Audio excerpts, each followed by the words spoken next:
Who's with me? I need help. Mike Murphy, D.R. Barton, Susan Lee, and Ashley Webster. I'm going to start with Facebook. The founders of Instagram, that is a unit of Facebook, they've resigned. The stock is well off its highs, and I believe it's down a little bit this morning. Yes, it is. It's down nearly 2%.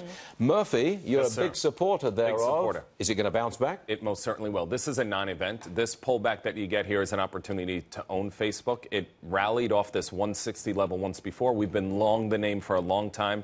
When earnings come out from Facebook, they're going to, again, like last quarter, they're going to be blowout earnings. I expect the stock back towards the $200 level. All right. Murphy says buy it. And what does DR say? I love your technical analysis, Mike, jumping right into my realm. But the numbers are saying, and I think it's really a good thing that these guys are going out because they were they got it going. But what they're doing, and Susan and I were talking before the show, they are the ones that aren't big on monetizing Instagram. Instagram is Facebook's secret weapon. 1 billion users. They're not properly monetized yet. That's where it's going to go back to 200. So you're glad to see the back of them? I am glad to see Well, I think it's important to see how Facebook monetizes the property they buy. For instance, WhatsApp. The founder is leaving in April this year, but now WhatsApp is the second largest revenue contributor to Facebook, and it shows how they're able to take a property, make money off of them, whether it's advertising or whatnot. Facebook paid $22 billion for WhatsApp. $1 billion. $1 billion. Yeah, for WhatsApp,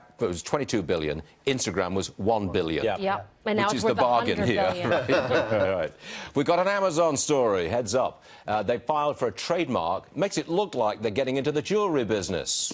How about that? So should mom-and-pop jewelers be worried? Or Tiffany's. Absolutely. Absolutely should be worried. I got some numbers for you again, Stuart.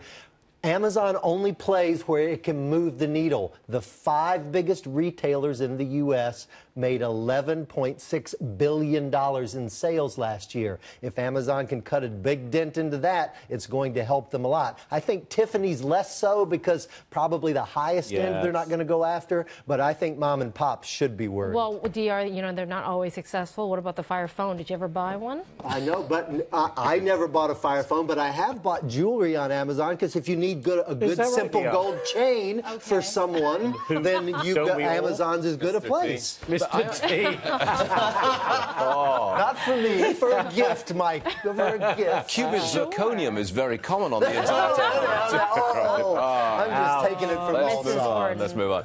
Google's chief, Sundar Pichai, he plans to appear at a private meeting with Republicans on Friday and again at a public hearing later this year.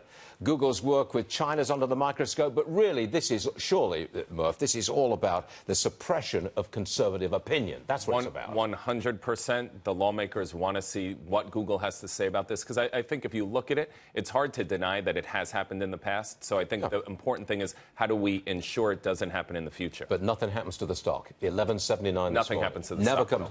It's untouchable. It's not the Teflon stock, isn't it? Check the big board. We are now, 4 minutes in, and we're up 50 points. There you have it.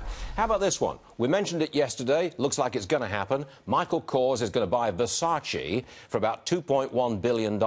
I mentioned this earlier, and I said this is an odd fit, isn't it? But Susan thinks, no, it's not an odd fit. I don't think so, because look at the difference in labels under LVMH or even under Kering. They wanted the entire consumer spectrum, whether it's what you want to call low-cost luxury, like how you want to label Kors, high-end luxury, like Versace. We know luxury sales are back up, especially with the Chinese dollar spending once again. Okay, Susan, on this issue, I back off entirely. You sure? You are 100% right. Fashion isn't in. Oh, you're so right. Fashionista Vani is out of style.